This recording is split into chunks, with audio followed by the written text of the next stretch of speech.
Ada jenis kelelahan yang tidak bisa disembuhkan hanya dengan secangkir kopi. Ini bukan tentang seberapa banyak jam tidur yang Anda dapatkan, atau seberapa banyak makanan yang Anda konsumsi. Ini jauh lebih dalam dari itu. Rasanya seperti beban yang tenang di dada saat Anda membuka mata. Kabut yang tidak hilang meski sudah mandi air panas atau disiram air dingin. Anda tidak hanya lelah, Anda merasa terkuras secara mental. Dan yang paling menyedihkan, banyak orang hidup seperti ini selama bertahun-tahun tanpa menyadarinya.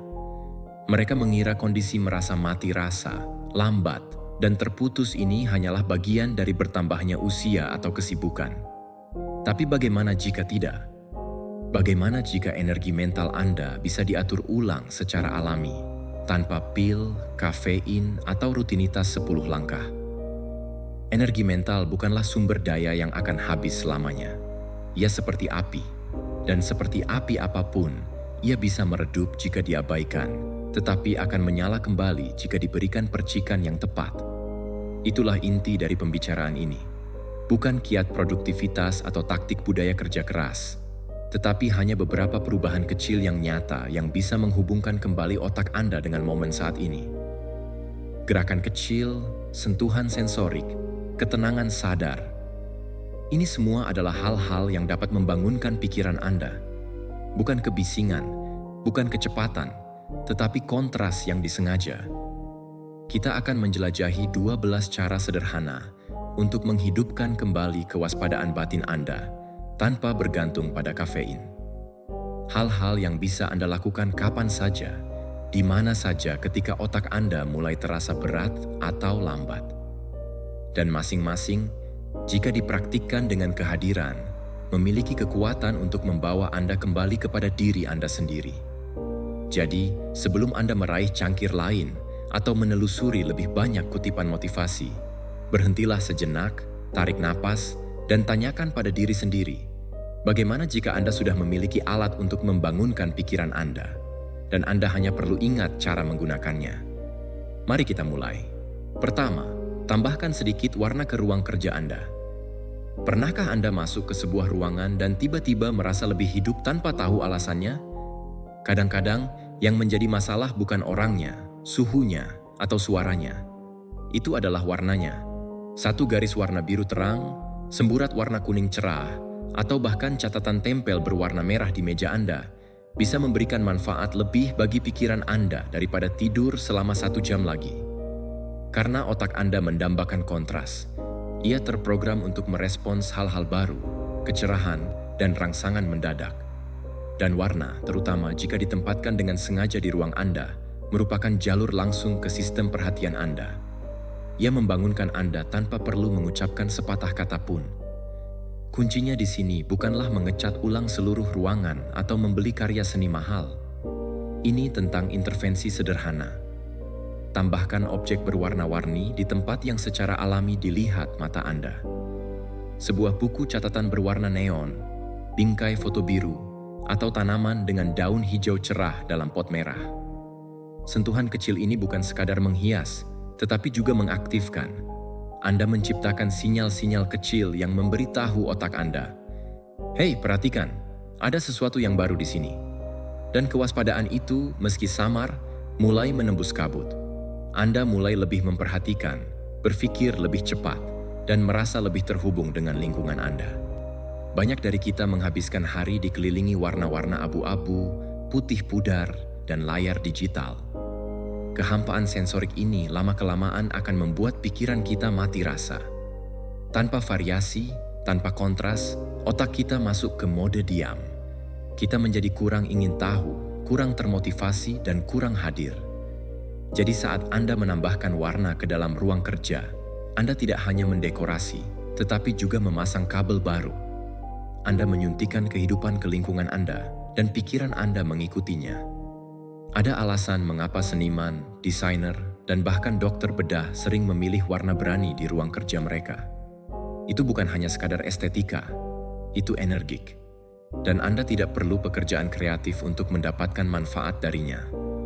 Yang Anda butuhkan hanya niat. Tanyakan pada diri Anda, warna apa yang membuat saya merasa waspada? Kombinasi apa yang mengejutkan saya? Nuansa apa yang menonjolkan versi saya yang paling tajam? Ruang kerja Anda tidak harus terlihat seperti majalah, tetapi harus memicu sesuatu di dalam diri Anda. Karena ketika lingkungan Anda berdenyut dengan kehidupan yang halus, begitu pula pikiran Anda. Tujuannya bukanlah stimulasi yang berlebihan, melainkan ketepatan. Sentuhan warna oranye di dinding yang bersih, catatan tempel tebal di samping keyboard Anda yang tidak bersuara. Hal-hal ini bukanlah hal yang sepele. Itu adalah alat. Alat yang mengingatkan Anda dengan lembut dan kuat bahwa Anda masih di sini, masih terjaga, dan masih mampu menerangi hari dari dalam ke luar. Kedua, ubah aroma di kamar Anda. Aroma adalah memori, aroma adalah emosi, dan lebih dari apapun, aroma adalah kehadiran. Kita sering meremehkannya karena ia bekerja secara diam-diam, tetapi otak Anda tidak. Ia terus-menerus memindai udara untuk mencari isyarat. Apakah lingkungan ini aman, familiar, dan merangsang? Ketika aroma itu tetap sama terlalu lama, ketika udara menjadi dapat diprediksi, otak Anda perlahan mulai tidak memperhatikannya. Itulah sebabnya mengapa memasuki ruangan dengan aroma baru dapat menyentak Anda ke dalam kejelasan. Itu adalah sinyal langsung ke sistem saraf Anda bahwa ada sesuatu yang berubah. Bayangkan sengatan tajam peppermint saat menyentuh hidung Anda, atau ketenangan dari kayu putih yang memenuhi ruangan. Ini bukan hanya menyenangkan, tetapi juga pengaturan ulang neurologis. Penelitian menunjukkan bahwa minyak esensial tertentu dapat meningkatkan kewaspadaan, mengurangi kelelahan, dan bahkan meningkatkan kinerja kognitif. Namun ini bukan tentang terobsesi dengan aromaterapi. Ini tentang menggunakan hal-hal baru dengan cara yang penuh perhatian. Tentang menyadari bahwa energi mental Anda tidak hanya terperangkap dalam pikiran Anda, itu terikat pada indera Anda. Dan saat Anda mengubah apa yang dialami indera Anda mengubah keadaan pikiran Anda. Namun mari kita bersikap praktis. Anda tidak memerlukan diffuser atau minyak mahal. Buka jendela di pagi hari dan biarkan udara segar masuk. Rebus sepotong jeruk atau sebatang kayu manis. Semprotkan sedikit koloin yang tidak pernah Anda pakai ke handuk di dekatnya. Bahkan menyalakan korek api tanpa alasan dan mencium baunya sekali saja dapat mengganggu rutinitas cukup lama untuk membangunkan otak Anda. Anda tidak melakukan ini untuk bersantai. Anda melakukan ini untuk memicu kesadaran. Aroma baru memberitahu pikiran Anda. Momen ini berbeda. Momen ini hidup. Dan disinilah letak kekuatannya. Saat Anda secara sadar mengubah aroma di ruangan Anda melatih otak Anda untuk lebih memperhatikannya. Anda menjadi lebih sadar terhadap apa yang Anda lakukan, bagaimana perasaan Anda, dan apa yang perlu diubah. Itu adalah tindakan kecil kepemimpinan sensorik. Dan seiring waktu, ia mengajarkan Anda untuk menjadi lebih peka terhadap kekuatan tak kasat mata yang memengaruhi pikiran Anda. Anda akan mulai menyadari saat segala sesuatunya terasa datar. Secara naluriah, Anda akan meraih sesuatu untuk membangunkan diri Anda sebelum kabut menyelimuti. Dalam filsafat Stoa, kita diingatkan untuk sering kembali ke masa kini agar hari-hari tidak berlalu begitu saja. Mengubah aroma adalah salah satu caranya. Itu suatu ritual, pemberontakan diam-diam melawan stagnasi. Sebab ketika udara di sekitar Anda terasa baru, pikiran Anda pun mulai terasa baru.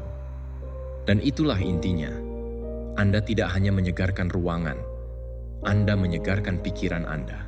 Ketiga, tetapkan jam tanpa input. Kita hidup di dunia di mana keheningan telah menjadi sesuatu yang mencurigakan. Bila tidak ada musik, tidak ada notifikasi, tidak ada podcast yang diputar di latar belakang, ada sesuatu yang terasa aneh. Kita telah melatih diri untuk mengisi setiap momen dengan kebisingan, setiap jeda dengan masukan. Namun, kita bertanya-tanya mengapa kita merasa sangat lelah secara mental di tengah hari. Bukannya kita melakukan terlalu banyak hal, tetapi kita memproses terlalu banyak hal. Masukan yang konstan membakar energi mental Anda, meskipun terasa pasif. Otak Anda tidak mengetahui perbedaan antara daftar tugas dan daftar putar. Ia memproses keduanya. Ia menyaring, memilah, bereaksi, dan proses itulah yang menguras kejelasan Anda setetes demi setetes. Itulah sebabnya salah satu cara paling ampuh untuk mengatur ulang energi mental Anda ternyata sederhana saja. berhenti menyerap hanya selama 1 jam. 1 jam sehari untuk berdiam diri secara sengaja. Tanpa pengguliran, tanpa pembicaraan, tanpa kebisingan latar belakang, tanpa layar, hanya keheningan. Kedengarannya mudah, tetapi bagi kebanyakan orang, ini adalah salah satu hal tersulit untuk dilakukan. Bukan karena membosankan, tetapi karena kesunyian menyingkapkan apa yang disembunyikan oleh kebisingan. Pikiran Anda, emosi Anda, keadaan pikiran Anda yang sebenarnya. Pada awalnya, jam itu mungkin terasa tidak nyaman. Anda mungkin meraih ponsel karena kebiasaan.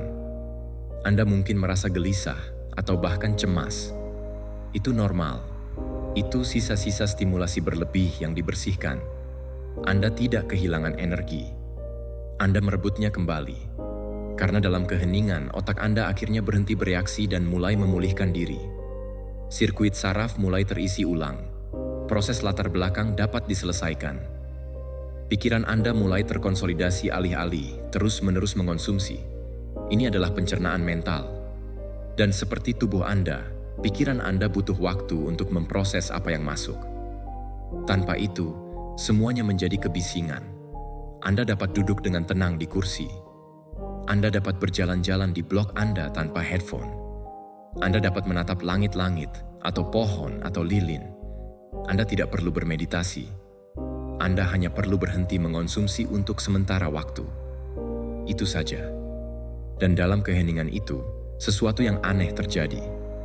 Pikiran Anda sendiri menjadi lebih jernih. Ide muncul kembali. Emosi mulai tenang. Keputusan menjadi lebih mudah. Bukan karena Anda telah menambahkan sesuatu yang baru, melainkan karena Anda telah mengambil sesuatu. Itulah paradoks energi mental.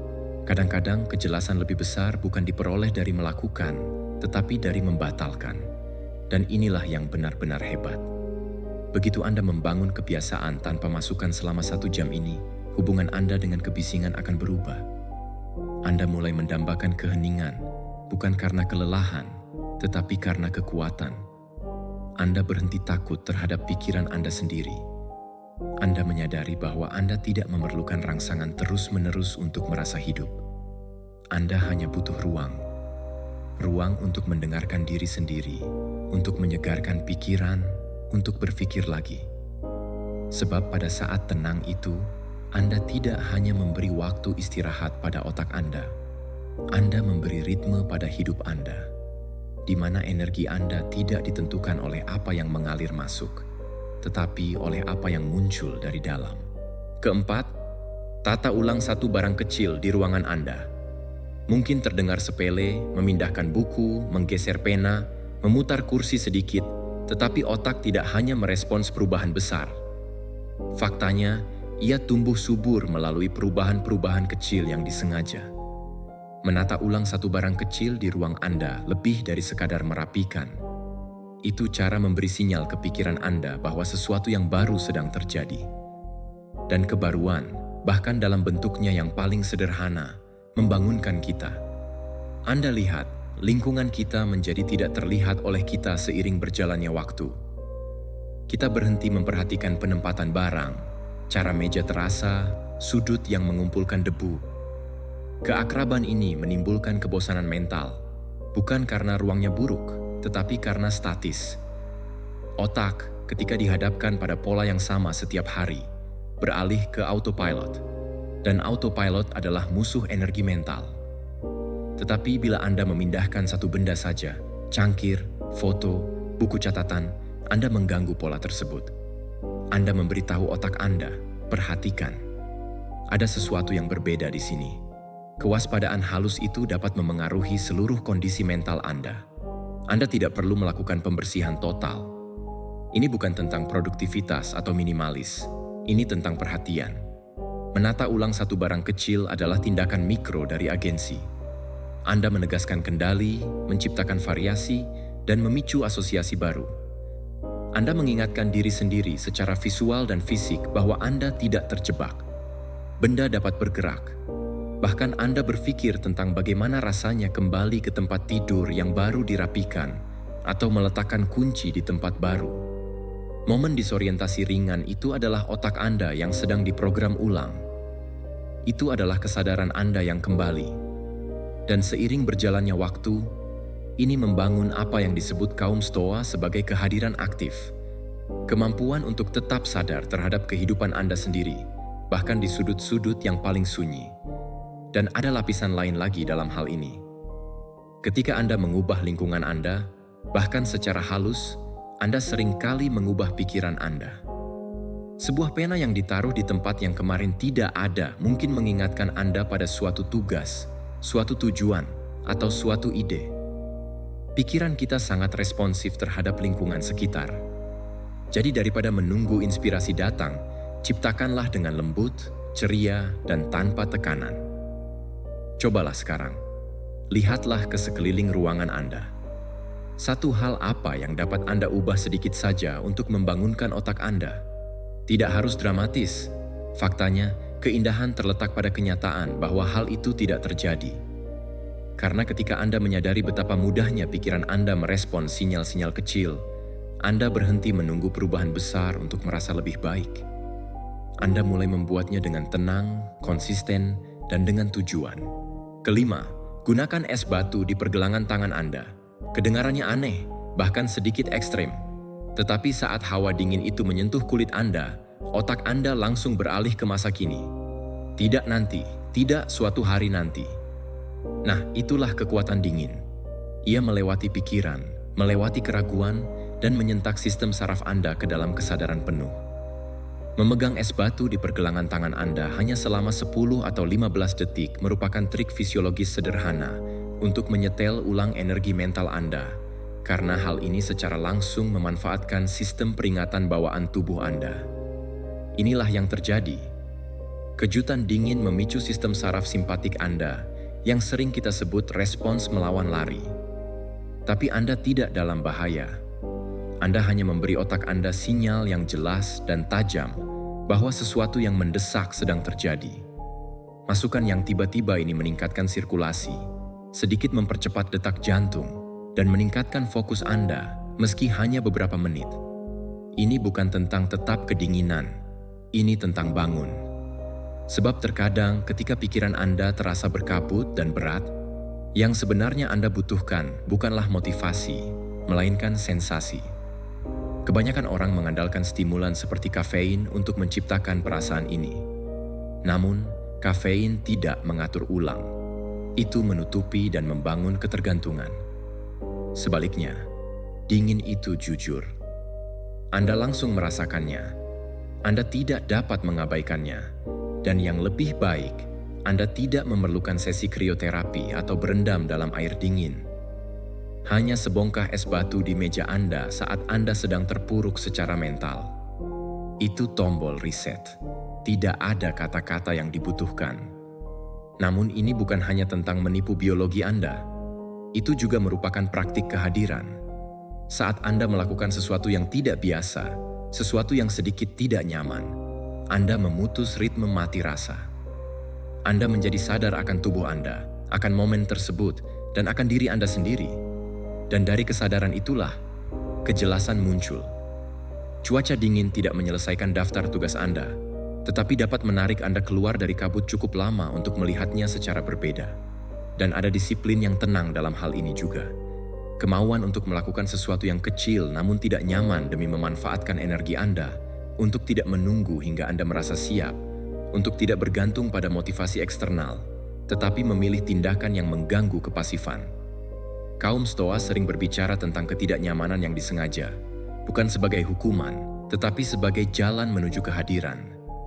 Ini adalah versi modernnya, lembut, cepat, dan sangat efektif.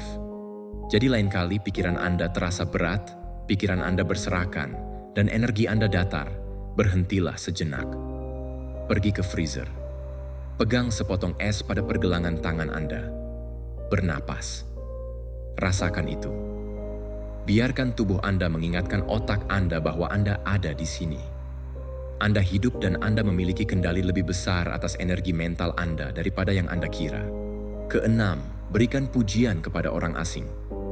Energi mental bukan hanya tentang apa yang terjadi di dalam otak Anda. Ini tentang bagaimana Anda berinteraksi dengan dunia di sekitar Anda. Dan salah satu cara tercepat namun paling diremehkan untuk memicu kewaspadaan Anda sendiri adalah melalui kebaikan. Bukan jenis yang Anda rencanakan atau posting, jenis yang spontan, jenis yang bahkan mengejutkan Anda. Seperti memberitahu orang asing bahwa Anda menyukai jaketnya, bahwa energinya terasa tenang, bahwa kata-katanya membantu. Saat-saat kecil koneksi yang tak terduga ini membawa muatan. Mereka membangunkan Anda secara emosional. Mereka mengingatkan Anda bahwa Anda bukan hanya sekadar pikiran yang terpaku pada sesuatu. Anda adalah manusia yang bergerak dalam hubungannya dengan orang lain. Mengapa ini berhasil? Karena pujian menarik kita keluar dari pikiran kita. Mereka mengalihkan fokus kita dari lingkaran internal, kekhawatiran, kelelahan, keraguan diri, ke saat ini. Untuk memberikan pujian, Anda harus memperhatikan. Anda harus memperhatikan. Dan tindakan memperhatikan itu, betapapun singkatnya, merupakan suatu bentuk perhatian penuh. Anda menjadi sadar akan orang lain. Anda menyimaknya. Anda menemukan sesuatu yang bagus. Dan dengan melakukan hal itu, Anda mengganggu pengaturan default berupa penilaian dan keterputusan yang sering menguras kondisi mental Anda. Namun sebenarnya hal ini lebih dalam. Ada ilmu saraf di baliknya. Ketika Anda memberikan pujian yang tulus, otak Anda melepaskan dopamin. Bukan hanya karena Anda melakukan sesuatu yang baik, tetapi karena Anda membuat kontak sosial yang menegaskan rasa aman dan koneksi. Ini adalah sinyal kuno yang dikenali oleh sistem saraf Anda. Dalam dunia yang penuh ketegangan dan kecepatan, berhenti sejenak untuk mengenali keindahan atau usaha orang lain bukanlah hal yang mulia. Itu adalah obatnya. Ini menurunkan stres. Ini meningkatkan suasana hati dan mengaktifkan kembali bagian otak yang terkait dengan empati, perhatian, dan penghargaan. Namun, ini tidak berarti Anda memaksanya. Anda tidak memuji untuk bersikap sopan atau untuk memanipulasi hasil. Anda melakukannya karena itu nyata. Anda memandang seseorang dan membiarkan pikiran baik itu menjadi ucapan. Itu saja. Mungkin itu cara seseorang membantu orang lain dalam antrean. Mungkin itu warna syal mereka. Mungkin karena postur tubuh mereka, nada bicara mereka yang tenang, kekuatan mereka yang tenang. Selalu ada sesuatu, dan saat Anda mengucapkannya, energi berubah. Tidak hanya untuk mereka, tetapi untuk Anda. Kebaikan seringkali dipandang sebagai sesuatu yang lembut. Namun dalam praktiknya, itu adalah alat yang tajam. Ini memotong sikap apatis. Itu membangunkan bagian diri Anda yang masih percaya pada kehangatan manusia. Dan kehangatan itu memicu kejernihan. Karena saat Anda terhubung, Anda hidup. Pikiran Anda mengalir lebih bebas. Jantung Anda memompa lebih penuh. Anda berhenti memikirkan betapa lelahnya Anda dan mulai mengingat bahwa Anda masih dalam kehidupan ini untuk berpartisipasi, bukan hanya sekadar mengamati. Jadi jika otak Anda terasa tumpul, cobalah ini. Menengadah. Lihat sekeliling. Temukan sesuatu yang jujur dan baik untuk dikatakan. Tidak harus mendalam. Itu harus nyata. Satu kalimat, satu senyuman, satu percikan, dan mungkin itu saja yang dibutuhkan untuk mengatur ulang seluruh ritme hari Anda. Ketujuh, tetapkan tantangan fokus kecepatan selama 15 menit. Ada sesuatu yang hebat tentang jam yang berdetak. Itu menembus keraguan. Ini menghilangkan kabut keraguan. Ini membawa urgensi. Bukan jenis yang menguasai, tetapi jenis yang menajamkan. Itulah tujuan tantangan fokus kecepatan 15 menit. Ini bukan tentang menyelesaikan sesuatu yang besar. Ini tentang membangunkan pikiran Anda melalui intensitas. Pilih satu tugas, sesuatu yang selama ini Anda tunda, sesuatu yang tidak memerlukan kesempurnaan. Atur timer selama 15 menit, lalu berangkat. Tanpa gangguan, tanpa pemikiran berlebihan, hanya pendalaman penuh. Apa yang terjadi selanjutnya sungguh menarik. Begitu Anda berkomitmen pada upaya singkat itu, otak Anda mulai berubah. Perhatian Anda menyempit. Kritikus batin Anda menjadi sunyi karena tidak ada waktu untuk berdebat. Anda telah membuat wadah untuk bertindak. Dan seringkali itulah yang kita butuhkan. Bukan motivasi, bukan kondisi ideal, hanya batasan, bingkai, momen di mana tindakan menjadi satu-satunya hal yang penting. Teknik ini memanfaatkan apa yang oleh para psikolog disebut sebagai efek urgensi. Semakin dekat tenggat waktu, semakin banyak otak Anda mengeluarkan pikiran yang tidak perlu. Anda mulai memprioritaskan. Anda secara naluriah memblokir kebisingan. Dan meskipun itu diatur sendiri, pengatur waktu menambahkan tekanan dengan cara terbaik. Itu mengelabui pikiran Anda agar menjadi sepenuhnya fokus. Dan inilah keajaibannya. Begitu Anda memulai, momentum terbangun. Bagian tersulit dari sebagian besar tugas bukanlah melakukannya, tetapi memulainya. 15 menit melewati perlawanan dan membuat permulaan terasa bisa dilakukan. Dan begitu Anda berada di dalamnya, Anda seringkali terus melakukannya lama setelah penghitung waktu berakhir. Namun, meskipun tidak, Anda sudah menang karena apa yang Anda lakukan adalah memperkenalkan kembali gerakan pada otak Anda. Anda telah membuktikan bahwa kejelasan tidak memerlukan waktu berjam-jam, dapat diakses dalam hitungan menit. Dan ketika Anda mengulangi tantangan ini setiap hari, sesuatu akan berubah. Anda berhenti takut terhadap pekerjaan. Anda berhenti membutuhkan waktu yang lama.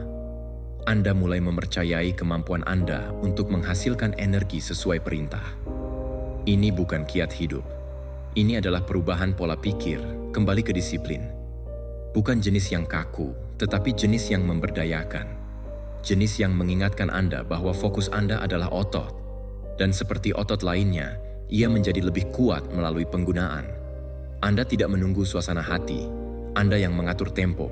Dan agensi itu, pilihan itu memberi energi. Jadi lain kali Anda merasa linglung, malas, atau tidak termotivasi, janganlah bertengkar sepanjang hari. Jangan mencoba memperbaiki semuanya. Pilih satu hal saja. Atur pengatur waktu Anda dan biarkan hitungan mundur menarik Anda kembali ke masa kini. Karena terkadang 15 menit fokus murni sudah cukup untuk mengingat siapa Anda dan apa yang mampu Anda lakukan. Kedelapan, dengarkan bahasa yang tidak Anda mengerti. Mungkin terdengar aneh, bahkan berlawanan dengan intuisi. Bagaimana mendengarkan sesuatu yang tidak dapat Anda pahami sebenarnya dapat mempertajam pikiran Anda. Tapi itulah intinya. Saat Anda mendengar bahasa yang tidak Anda mengerti, otak Anda tidak dapat mengandalkan autopilot. Ia tidak bisa lepas dari zona itu. Ia tidak dapat mengisi kekosongan dengan makna atau konteks. Jadi ia mendengarkan dengan cara yang berbeda, lebih penuh perhatian, lebih ingin tahu. Ia mulai memindai irama, nada, pola, emosi. Dan proses itu sendiri sudah cukup untuk memicu sirkuit yang tidak aktif dalam pikiran Anda. Karena hal-hal baru, terutama hal-hal yang bersifat sensoris, sangatlah memberi energi. Anda lihat, sebagian besar masukan kita sehari-hari sudah familiar. Bahasa ibu kita, suara yang sama, nada media yang sama, bahkan kosakata yang sama. Dan meskipun keakraban itu terasa nyaman, hal itu jarang membangunkan kita. Ketika Anda memperkenalkan bahasa baru ke lingkungan Anda, Prancis, Jepang, Arab, Islandia, itu tidak masalah. Anda memperkenalkan semacam gesekan mental. Pikiran menjadi lebih fokus. Ia menjadi pelajar lagi, bukan untuk belajar, tetapi untuk mendengarkan. Dan tindakan mendengarkan yang tidak biasa itu menarik Anda keluar dari kemalasan kognitif dan menuju kewaspadaan halus. Pikirkan seberapa sering kita membiarkan suara menjadi kebisingan latar belakang. Musik saat kita bekerja, podcast saat kita bersih-bersih, orang-orang berbicara di sekitar kita.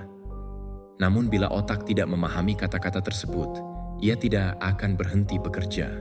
Ia menyesuaikan diri. Ia mencoba memahami pola, irama, napas, dan dengan demikian, ia melatih bagian-bagian perhatian Anda yang seringkali terpendam. Ini bukan tentang belajar bahasa baru. Ini tentang memicu kehadiran mental melalui hal baru. Namun ada juga sesuatu yang merendahkan hati dalam praktik ini. Anda diingatkan bahwa pikiran Anda mampu merasa ingin tahu, bahkan tanpa pemahaman. Perhatian itu tidak membutuhkan makna untuk hidup. Dan dalam dunia yang terobsesi dengan produktivitas, kembali ke perhatian murni demi dirinya sendiri adalah hal yang hebat. melatih otak agar tetap terjaga pada kehalusan untuk memperhatikan hal-hal bukan karena berguna, melainkan karena berbeda. Dan itu adalah jenis energi yang dalam, tidak panik, tidak berkafein, hanya sadar. Jadi lain kali Anda merasa pikiran Anda tumpul, cobalah ini. Mainkan lagu dalam bahasa asing, dengarkan stasiun radio dari negara lain, tonton video pendek tanpa subtitle, dan jangan mencoba untuk mencari tahu. Dengarkan saja, biarkan pikiran Anda melebar ke arah yang baru. Biarkan keanehannya mempertajam Anda, karena energi mental bukan hanya tentang kecepatan atau intensitas. Ini tentang variasi. Dan terkadang apa yang paling dibutuhkan otak Anda bukanlah lebih banyak informasi, tetapi frekuensi yang berbeda secara keseluruhan. Kesembilan, ketuk jari Anda dalam pola yang rumit. Mungkin tampak biasa saja, hanya jari-jarimu yang mengetuk meja mengikuti irama. Tetapi apa yang terasa seperti kebiasaan acak sebenarnya merupakan pintu gerbang menuju energi mental jika dilakukan dengan tujuan. Saat Anda mengetukkan jari Anda dalam pola yang rumit dan tidak dikenal, Anda melakukan sesuatu yang sebagian besar dari kita belum pernah lakukan sejak kecil, mengaktifkan koordinasi antara pikiran dan tubuh secara langsung. Dan itu hebat karena energi mental bukan hanya tentang pikiran. Ini tentang gerakan, waktu, urutan. Ketika otak Anda dipaksa untuk mengarahkan tindakan fisik yang kecil dan tepat, ia menjadi hidup kembali. Bayangkan bagaimana perasaan Anda saat Anda menggulir layar tanpa berpikir, dibandingkan dengan apa yang Anda rasakan saat Anda mengetukkan jari, mengikuti ketukan yang baru Anda buat. Yang satu pasif, yang satu lagi waspada. Itu karena ritme adalah struktur. Ia menarik Anda keluar dari kekacauan dan menuju keteraturan, meski itu menyenangkan. Dan bagian terbaiknya, Anda tidak memerlukan instrumen. Tubuh Anda adalah instrumennya. Mulailah dengan jari telunjuk, lalu jari manis, lalu kelingking, balik. Ketuk bagian tengah 2 kali, tambahkan ibu jari. Tidak harus musikal. Itu hanya harus cukup rumit sehingga Anda harus berkonsentrasi. Saat ia menantang Anda meski sedikit, Anda telah menciptakan percikan. Percikan itu adalah aktivasi saraf. Ahli saraf menyebut ini stimulasi bilateral. Anda melibatkan kedua sisi otak, memaksakan koordinasi, memicu koneksi antara kontrol motorik dan memori jangka pendek. Dan meskipun hanya berlangsung 30 detik, efeknya nyata. Anda merasa lebih tajam, lebih jernih, lebih membumi dalam tubuh Anda karena Anda tidak hanya berpikir, tetapi juga bertindak. Dan peralihan dari penyimpangan mental ke tindakan yang disengaja, itu memecah kabut dengan cara yang tidak dapat dilakukan oleh sebagian besar trik mental. Ada juga sesuatu yang sangat manusiawi tentang ritme. Ini membawa Anda kembali ke pusat Anda. Dari jurnal stoik hingga seni bela diri hingga ritual kuno, ritme selalu digunakan untuk melatih fokus. Mengetukkan jari bukan berarti Anda ingin menjadi pemain drum. Ini tentang menggunakan tubuh fisik Anda untuk mengingatkan otak Anda bahwa ia masih tangkas, masih mampu menghadapi kompleksitas, masih terjaga. Jika Anda ingin mendalaminya lebih jauh, tantanglah diri Anda sendiri. Buatlah pola, hafalkan, dan ulangi 3 kali sehari. Perhatikan saat otak Anda tersendat. Perhatikan saat keadaannya menjadi halus. Apa yang Anda lakukan adalah mengajari pikiran Anda untuk melacak detail, tetap hadir, dan merespons secara real time, sembari duduk di meja Anda, atau mengantre atau tenggelam dalam pikiran. Itu adalah kesadaran yang disamarkan sebagai gerakan. Jadi lain kali kepala Anda terasa berat dan pikiran Anda terasa lambat, jangan langsung mencari masukan lebih banyak lagi. Gunakan tangan Anda sendiri. Mulai mengetuk, tambahkan ritme. Buatlah menjadi aneh, jadikan itu milik Anda, dan biarkan sistem saraf Anda bangkit kembali melalui bermain. Ke-10, berdirilah di bawah sinar matahari dan bacakan 1 baris puisi. Sederhana, hampir terlalu sederhana, tetapi ada sesuatu yang kuno dalam babak ini. Melangkah ke arah cahaya, angkat wajah Anda ke arahnya, dan ucapkan 1 kalimat indah dengan lantang. Bukan paragraf, bukan sebuah pertunjukan. Hanya 1 kalimat yang berbobot. 1 kalimat yang mengingatkan pikiran Anda akan makna. Ini bukan tentang menjadi puitis. Ini tentang mengganggu ritme mekanis hari Anda dengan sesuatu yang hidup, dengan sinar matahari, dengan bahasa, dengan kehadiran. Otak manusia sangat responsif terhadap cahaya. Kita berevolusi di bawah matahari. Suasana hati kita, kejernihan kita, bahkan siklus hormon kita terikat padanya. Hanya 2 menit di bawah sinar matahari langsung, terutama di pagi hari, dapat mengatur ulang ritme sirkadian Anda, meningkatkan kadar dopamin, dan meningkatkan fokus. Namun ini bukan hanya tentang biologi. Ini tentang ritual, tentang melangkah keluar dari kekaburan dan memasuki momen kesadaran yang disengaja. Dan ketika Anda menggabungkan cahaya fisik itu dengan keindahan verbal, sesuatu berubah di dalam. Mengapa puisi? Karena kalimat yang ditulis dengan baik akan mengubah kerumitan menjadi kejelasan. Ia memberikan makna tanpa usaha. Itu menggugah sesuatu yang emosional, bahkan jika Anda tidak sepenuhnya memahaminya. Dan ketika Anda mengucapkannya dengan suara keras di bawah langit, bukan di bawah langit-langit, suaranya terdengar berbeda. Itu bukan sebuah ide lagi. Itu adalah getaran, suara, pesan yang melewati Anda. Dan itu menciptakan jenis energi yang unik. Tidak panik, tetapi fokus. Tidak agresif, tetapi waspada. Seperti inilah kira-kira bentuknya. Anda melangkah keluar. Matahari menghangatkan kulit Anda. Anda berhenti, bernapas, dan berbicara. Katakan padaku, apa yang akan kau lakukan dengan satu kehidupan liar dan berharga milikmu ini? Anda tidak menganalisisnya. Biarkan saja kata-kata itu menggantung di udara. Dan saat jeda itu, kabut terangkat. Pikiran Anda melambat. Anda ingat bahwa kehidupan masih berlangsung, bahwa momen ini bukanlah rutinitas, bahwa Anda tidak hanya mengikuti arus saja. Anda mampu memiliki keindahan, memiliki tujuan, memiliki pikiran. Tindakan ini mungkin memakan waktu kurang dari 60 detik, tetapi jika Anda melakukannya secara konsisten, hal ini akan mulai mengatur ulang pagi Anda. Anda tidak bangun dengan rasa takut pada hari itu. Anda terbangun melangkah ke dalam cahaya, sambil memegang kata-kata yang penting. Itu mengubah sesuatu yang mendalam, karena energi Anda tidak lagi reaktif, ia dipilih. Dan inilah kebenarannya. Anda tidak perlu menjadi penyair untuk merasakan pengaruh puisi. Anda hanya perlu menemukan garis yang menyentuh sesuatu di dalam diri Anda. Dari Rumi hingga Mary Oliver hingga lirik favorit, tidak masalah dari mana asalnya. Yang penting adalah bahwa hal itu diucapkan dengan sengaja di hadapan sinar matahari, sebagai cara untuk memperkenalkan kembali diri Anda pada hari itu. Jadi besok pagi atau kapanpun penantian itu tiba, melangkahlah keluar, temukan cahaya, temukan garis, ucapkan kata-kata itu, dan biarkan matahari dan bahasa melakukan apa yang tidak pernah dapat dilakukan kafein, membawa Anda kembali hidup sepenuhnya. Ke-11, gunakan kata baru dalam sebuah kalimat. Energi mental seringkali terasa seperti sesuatu yang hebat, seperti ombak yang harus Anda tangkap atau gunung yang harus Anda daki. Namun terkadang hal itu dipicu oleh sesuatu yang sangat kecil, sebuah kata tunggal, kata yang belum pernah Anda gunakan sebelumnya. Sebuah kata yang memaksa pikiran Anda untuk berkembang, meskipun hanya sedikit. Menggunakan kata baru dalam sebuah kalimat mungkin terdengar seperti sesuatu dari buku kerja kosakata, tetapi pada kenyataannya, itu adalah cara yang halus tetapi ampuh untuk menyentak otak Anda agar sadar. Karena bahasa bukan hanya cara kita berkomunikasi, tetapi cara kita berpikir.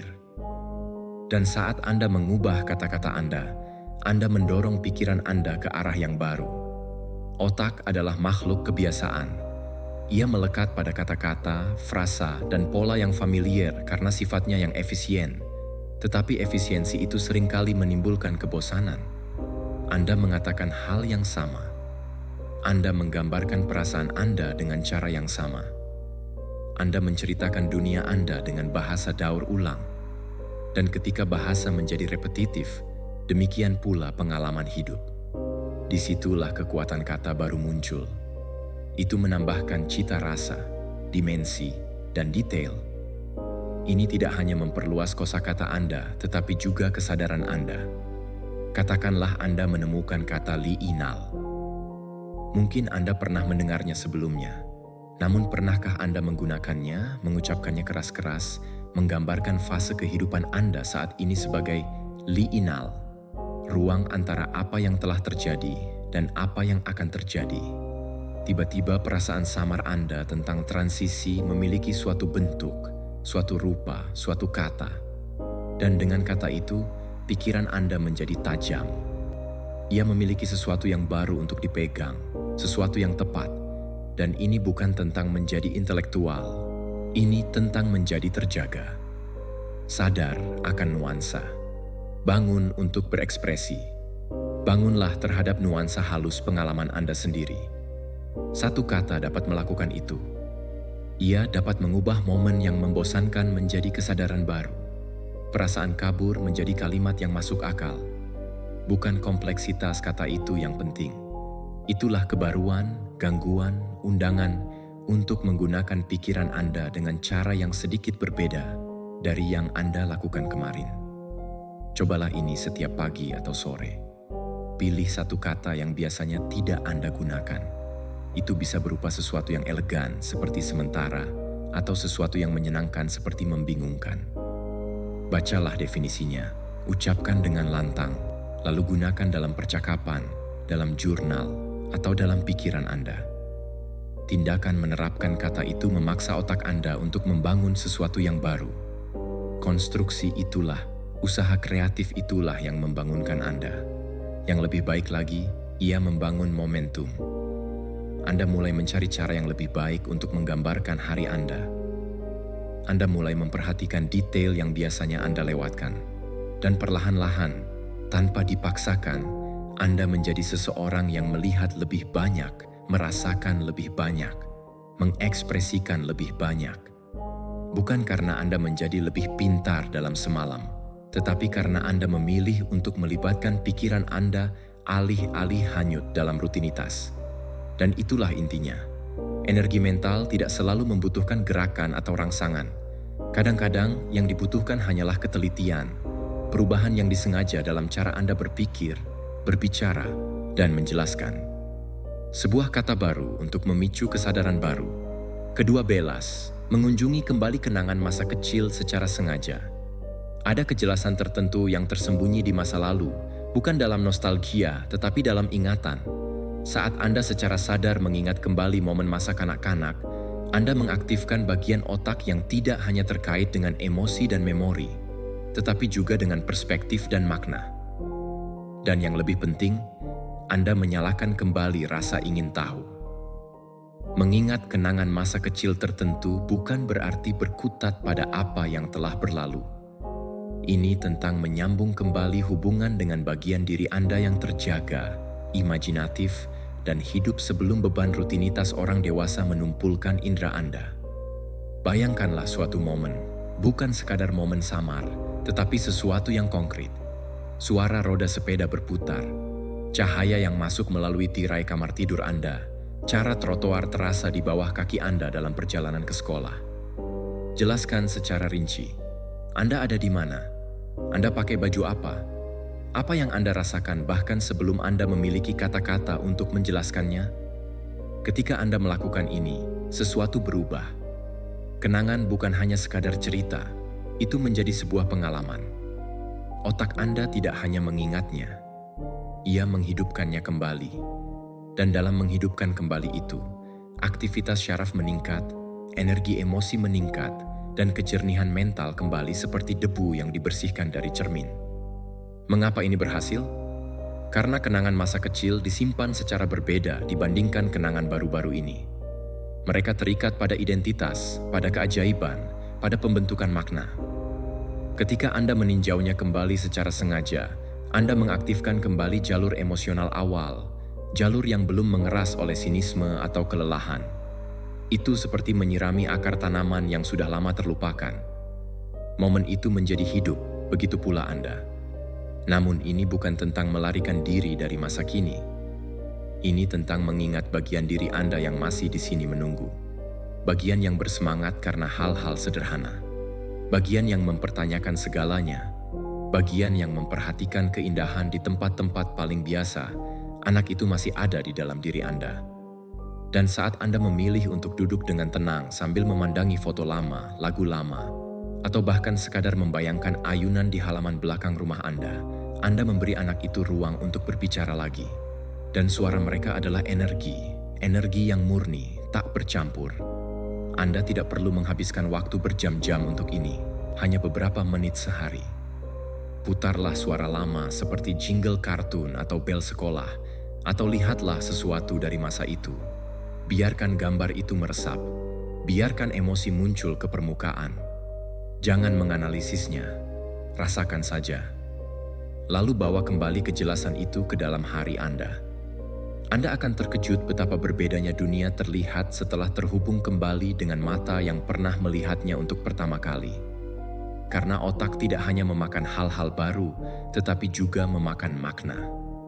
Dan masa kanak-kanak dengan semua momennya yang jelas menyimpan sebagian makna terkaya dan paling memberi energi yang pernah Anda simpan. Anda hanya perlu mengingat di mana Anda meninggalkannya. Bukan untuk tinggal di sana, tetapi untuk mengingatkan diri sendiri bagaimana rasanya hidup seutuhnya. Kita mengejar energi seolah-olah itu adalah sesuatu yang harus kita peroleh. Kami meminumnya, kami menjadwalkannya. Kami mencari sistem yang sempurna untuk membukanya.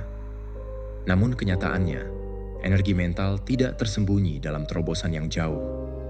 Ia sudah ada di dalam diri Anda. Tenang, tidak aktif, menunggu sinyal yang tepat.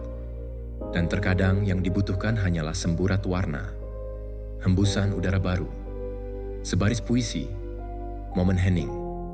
Energi tidak perlu dipaksakan. Ia dapat diundang dengan lembut. Secara sengaja melalui tindakan-tindakan kecil yang menghubungkan kembali Anda dengan indera Anda, perhatian Anda, kehadiran Anda.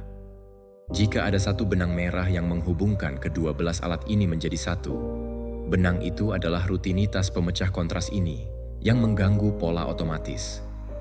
Bila Anda memberi otak Anda sesuatu yang tak terduga, Anda membangunkannya bukan dengan suara, tetapi dengan ketepatan. Anda ingat bagaimana rasanya berada di sini sepenuhnya, tidak terganggu, tidak mati rasa, tetapi hidup pada saat itu. Ini bukan peretasan, itu adalah undangan. Ritual kecil yang mengingatkan sistem saraf Anda bahwa ia masih bisa berubah, bahwa Anda masih bisa berubah. Anda tidak perlu kafein untuk merasa terjaga. Anda butuh kontak dengan dunia, dengan diri Anda sendiri, dengan masa kini. Dan kontak itu terjadi ketika Anda berhenti menunggu energi dan mulai menciptakan kondisi di mana energi naik secara alami.